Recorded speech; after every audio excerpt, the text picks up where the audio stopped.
क्या आप भी ढेर सारा शॉपिंग करते हैं मॉल या बाज़ारों से? क्या आपने मिलाया कि आपका प्रोडक्ट सही है या नहीं?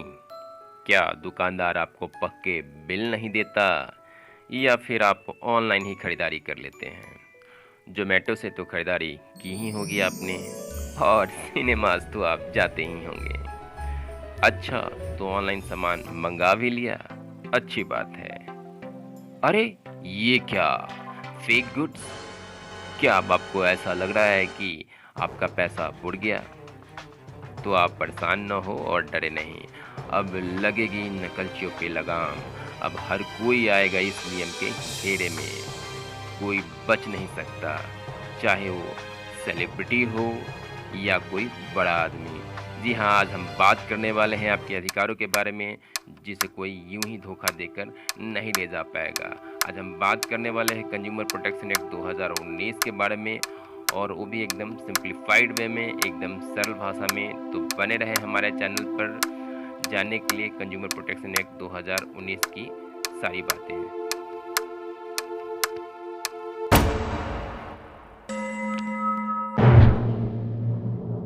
नमस्कार दोस्तों, स्वागत है आपका जीएस एवरीडे में। आज हम लेकर के आए हैं कंज्यूमर प्रोटेक्शन एक्ट 2019 की सरीखी संपूर्ण बातों को यहाँ पर हम लोग डिस्कस करेंगे, और कैसे कब यह अस्तित्व में आया, इससे कैसे आपके अधिकार का संरक्षण होगा, उन सारे हम मुद्दों पर बात करेंगे। तो उससे पहले हम आपको बता दें कि ये प्रत्येक वर्ष 15 मार्च के दिन हम लोग है so world consumer right day के रूप में मनाते हैं।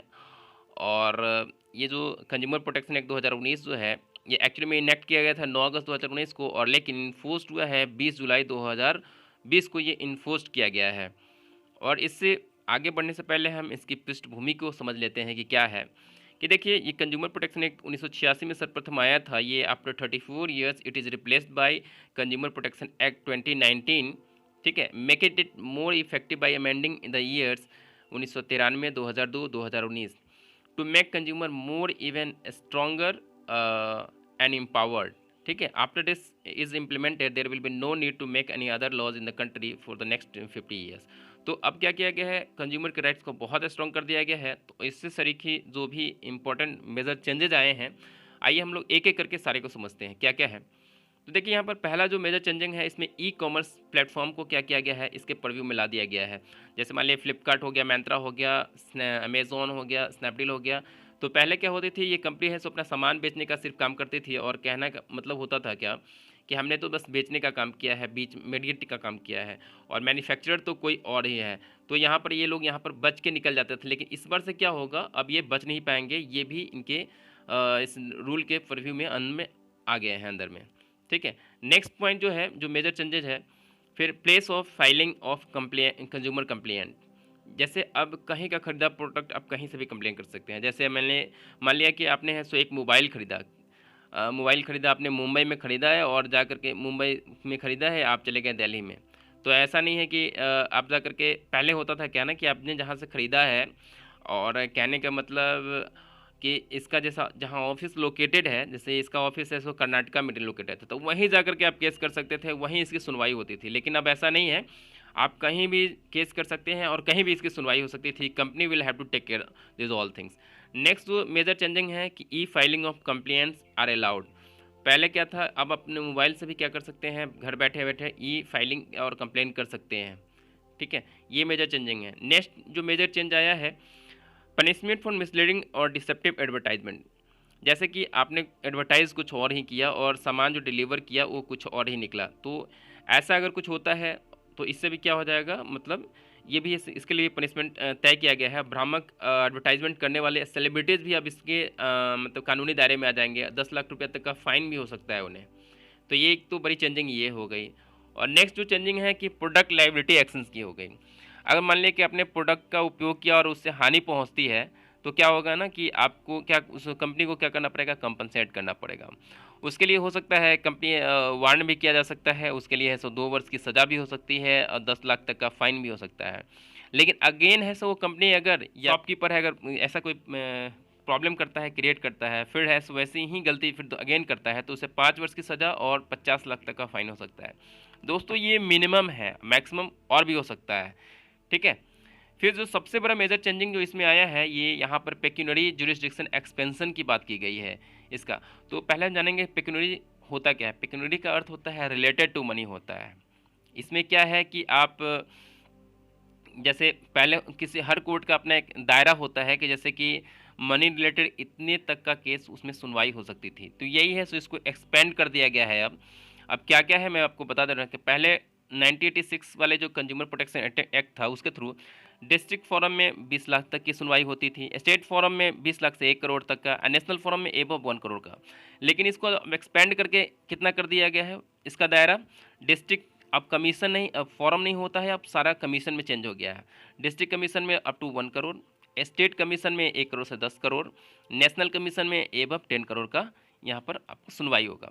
तो यही एक्सपेंशन किया गया है।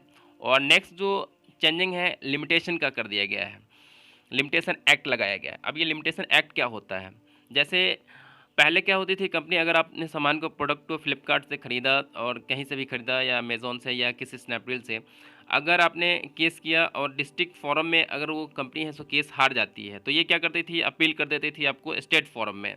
स्टेट फोरम में भी लोचा लग गया तो फिर आपको नेशनल फोरम में चली जाती थी। ऐसा होने से क्या होता था, उपभोक्ता जो भी ग्राहक है कंज्यूमर परेशान हो जाते थे और केस को वहीं छोड़ देते थे। लेकिन अब क्या हुआ, इसमें मात्र एक अपील का प्रावधान किया गया है इस बार से। और भले ही अपील करने की तिथि जो है 30 दिन से लेकर के 45 दिन कर दिया गया है। और बाद बाकी कंडोनेशन ऑफ डिलो का जो प्रावधान है वो पहले ही की तरह रहेगा। अगर सफिशिएंट कॉज दिया जाए तो अगेन है सो अलाउड टू अपील हो सकता है। ठीक है। और इसके तहत जो मेन बातें हैं मैं आपको बता देता हूँ। मुख्य बातें क्या है अगर अपील करने संबंधी है कि अगर डिस्ट्रिक्ट कमीशन में है सो केस अगर कंपनी हार गई, अगर स्टेट कमीशन में उसे है सो ये क्या करना है, केस करने के लिए ले जाना है। तो अब ये कंडीशन लगा दिया गया है कि डिस्ट्रिक्ट कमीशन द्वारा निर्धारित जो फाइन की राशि है तो उस फाइन का 50% राशि है सो स्टेट कमीशन में पहले जमा करना पड़ेगा, तभी जा करके ये है सो केस है सो आगे जा सकती है। तो ये बहुत बड़ी मेजर चेंजिंग हो गई। और सबसे बड़ी जो मेजर चेंजिंग है सीसीपीए का गठन। इसका गठन हो जाने से इसको बोलते हैं हम लोग सेंट्रल कंज्यूमर प्रोटेक्शन अथॉरिटी बोलते हैं। इसके आ जाने से क्या हो जाएगा, ये एक जैसे विजिलेंस की तरह सो काम करेगी। ये विजिल करेगी लार्ज स्केल पर violation of the authority of the consumer तो नहीं हो रहा है। इट कैन डू क्या होता था, स्यू मोटो इन्वेस्टिगेशंस भी जारी कर सकती है। फिर क्या कर सकती है, फाइल कर सकती है डिफरेंट फॉरम्स में। फिर इसका प्रमोट कर सकती है कंज्यूमर को राइट्स को। और अगर कोई कंपनी माल प्रैक्टिसेस में संलिप्त है, कोई गलती कर रही है, तो उसके संबंध में क्या कर सकती है, ये गाइडलाइंस भी जारी कर सकती है। ठीक है। तो ये अनफेयर ट्रेड को है सो कंट्रोल करने के लिए है सो सीसीपीए अब आ गया है, ये पहले नहीं था। फिर आगे हम बात करते हैं, एक और मेजर चेंजिंग है क्या मेडिएशन सेल्स की स्थापना की गई। इस मेडिएशन सेल्स में क्या इसको कहते हैं, क्या हम लोग इसको कहते हैं अल्टरनेट डिस्प्यूट रेजोल्यूशन बोलते हैं। तो ये प्रोविज़न पहले नहीं था, अब आ गया है। इसमें जैसे कोई कंपनी हुई और जो कंज्यूमर हुए वो बैठ करके है सो अपना सुलहनामा लगा सकते हैं या सुलह कर सकते हैं केस को। तो इसके अलावा जो और भी मेजर बातें हैं कि जैसे कैरी बैक कलेक्शन से रॉन्ग बाय लॉ। फिर इन सिनेमाज हॉल क्या होता था, if over charges you the action will be taken, अगर आप कंप्लेन करते हैं तो ये सारे these are the rights you are getting as a customer from today. तो आपको क्या है कि आपको अपने अधिकार को जानना चाहिए और समझना चाहिए, तभी जा करके है सो आप है सो अगेंस्ट में है सो केस कर सकते हैं या फिर कुछ भी अपने अधिकारों को समझ सकते हैं। तो आइए हम जो सारा चीज़ पढ़े हैं उसको एक बार छोटा सा रिवीजन दे देते हैं। और यहाँ पर हम लोग कंपैरेटिव वे में पढ़ेंगे। जैसे कंज्यूमर प्रोटेक्शन एक्ट 1986 हो गया और यहाँ पर जो प्रोविज़न होगा सो रहेगा। और कंज्यूमर प्रोटेक्शन एक्ट 2019 की बातें हैं। जैसे रेगुलेटरी बॉडी की बात करें तो पहले ऐसा कुछ भी नहीं था, लेकिन अब क्या है, सीसीपीए आ गया है। ठीक। फिर वहीं पे प्लेस ऑफ केस फाइनल पहले क्या था, where the sellers office located होता था वहाँ होता था, लेकिन अब क्या हो गया है, वेयर द कंज्यूमर रिसाइड्स हो गई, जहाँ कंज्यूमर रहेगा वहीं से वो केस कर सकता है। फिर नेक्स्ट प्रोविज़न क्या क्या है, ई कॉमर्स पहले इसके दायरे से बाहर थे, लेकिन अब क्या कर दिया गया है, इसको रूल को एक्सटेंड करके इसमें ई कॉमर्स को भी डाल दिया गया है। फिर जैसे प्रोडक्ट लायबिलिटी एक्शंस की बातें होती हैं तो पहले ऐसा कोई प्रोविज़न नहीं था, लेकिन अब सेलर और मैन्युफैक्चरर्स को क्या करना पड़ेगा, उसके लिए कॉम्पनसेट करना पड़ेगा। और प्रोडक्ट लायबिलिटी के बाद है सो पेक्यूनियरी जुरिडिक्शन की बात आती है, तो यहाँ पर अब कर दिया गया है डिस्ट्रिक्ट फोरम में 20 लाख तक का केस होता था पहले, और स्टेट फोरम में 20 लाख से 1 करोड़ तक, और नेशनल फोरम में एबव 1 करोड़ का। लेकिन इसका एक्सपेंशन कर दिया गया इस दायरे को, डिस्ट्रिक्ट कमीशन में ही हो जाता है 1 करोड़, और स्टेट कमीशन में आप आएंगे तो 1 करोड़ से 10 करोड़, और नेशनल कमीशन में एबव 10 करोड़ की जो भी होगी केसेस की सुनवाई होगी। पहले यहाँ पर क्या था, मेडिएशन सेल्स जैसी कोई बातें नहीं थी, इसका कोई प्रोविज़न नहीं था, लेकिन इसको भी अब ला दिया गया है। यहाँ पर कंपनी चाहे तो कंज्यूमर के साथ हम जा कर के सेटल कर सकती है इस मुद्दे को। तो ये मेडिएशन सेल की व्यवस्था की गई है। तो ये जो है आपके सारे कंज्यूमर राइट्स है, आपको जानकारी होनी चाहिए एक अच्छे कंज्यूमर होने के नाते, ताकि आप है सो एक अच्छा भविष्य जी सकें। तो इन्हीं जानकारी के साथ दोस्तों इस वीडियो को मैं यहीं तक रखना चाहता हूँ। फिर मैं मिलता हूँ एक अगले वीडियो में एक अच्छे अपडेट के साथ, एक अच्छी जानकारियों के साथ। तब तक के लिए हमारे चैनल को सब्सक्राइब कर लें, और सब्सक्राइब करने के बाद है सो आप ऑल बेल आइकन को जरूर दबाना, ताकि आपको ऐसे ही महत्वपूर्ण जानकारीप्रद वीडियोज़ की नोटिफिकेशन बराबर मिलती रहे। थैंक यू वेरी मच दोस्तों।